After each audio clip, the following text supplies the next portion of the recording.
Vaxtınız xeyirli olsun uşaqlar, ümid edirəm yaxşısınız. Bizim bugünkü mövzumuz informatika 2-ci sinifdən dərs 10, informasiyanın ötürülməsidir. Biz informasiyanı qəbul edirik, daşıyıcılarda, müxtəlif formalarda saxlayırıq və başqalarını ötürürük uşaqlar. Hər hansı bir vaxt dostumuzla söhbət edəndə informasiya verir, yaxud informasiya alırıq. Başqa sözlə biz gah informasiya mənbəyi ya da informasiya qəbul edicisi rolunu oynayırıq. Deməli, hər bir canlı əslində həm informasiya mənbəyi, həm də informasiya qəbul edicisi ola bilir və bu informasiya mübadiləsi adlanır. Dostumuz uzaqdadırsa onunla söhbət etmək üçün biz yardımçı vasitələrdən, kompüterdən, telefondan və s. istifadə edirik. Bu yardımçı vasitələrə informasiyanın ötürülməsi vasitələri deyilir. Gəlin burada tapşırıqlarla tanış olaq uşaqlar. Gəlin görək nələrdən danışılır. Burada nə qədər sualımız? 3 sualımız var, amma fərqli formalarda. Gəlin baxaq.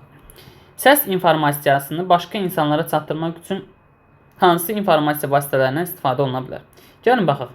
Səs informasiyasını başqalarına çatdırmaq üçün, məsələn, bir xəbər var. Bu xəbəri mütləq başqalarına çatdırmalıyıq. Bunu necə çatdıra bilərik? Bunu ya kompüter vasitəsindən çatdıra bilərik, ya da telefon vasitəsindən çatdıra bilərik. Mesaj yaza bilərik. Instagram, Facebook, WhatsApp və yaxud sadəcə zənglə bunu edə bilərik və yaxud audio zənglə də bu kompüter vasitəsilə və yaxud Skype ilə bunu etmək mümkündür. Video da ola bilər bu arada. İminli səs informasiyası. Əsas odur səs daxil olsun. Sonra hansı şəkillərdə informasiya mübadiləsi baş verir? İnformasiya mübadiləsi nədir? Həm bir tərəfdən alırıq, həm də bir tərəfdən veririk. Gəlin baxaq. Bu birincisi budur uşaqlar. Çünki burada 2 nəfər var və mütləq hər ikisi həm informasiya qəbul edicisi, həm də informasiya mənbəyi rolunu oynamış olacaq. Deməli, doğru cavab hansı oldu? Biri budur. Burada biri yemək yeyir səhər tezdəndən. Burada sadəcə informasiya mübadiləsi baş vermir. Bir dənə dad bilmə qabiliyyəti alınır. Başqa heç nə olmur. Bu deyil.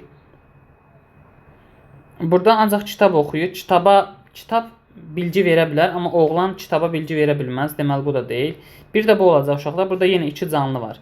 Burada pişik, məsələn, qızın pişiyə qayğısı pişiyi sevindirir.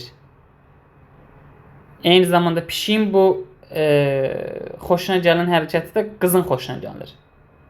Başa düşdünüz? Deməli, burada 1-ci və 4-cü şəkildə həmin informasiya mənbəyi var, həm də informasiya qəbul edicisi var. Deməli, bu nə olur? Hər iki variantda informasiya mübadiləsi baş vermiş olur.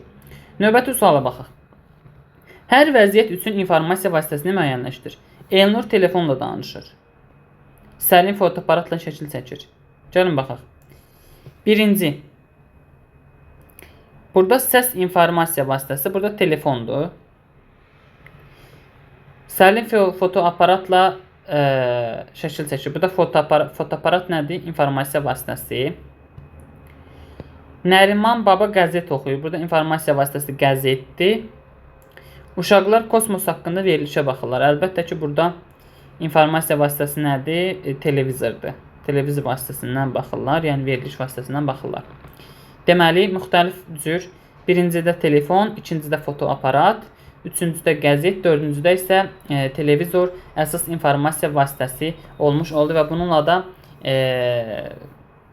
yəni canlılar, biz insanlar informasiyanı rahatlıqla qəbul etmək xüsusiyyətinə sahib oluruq.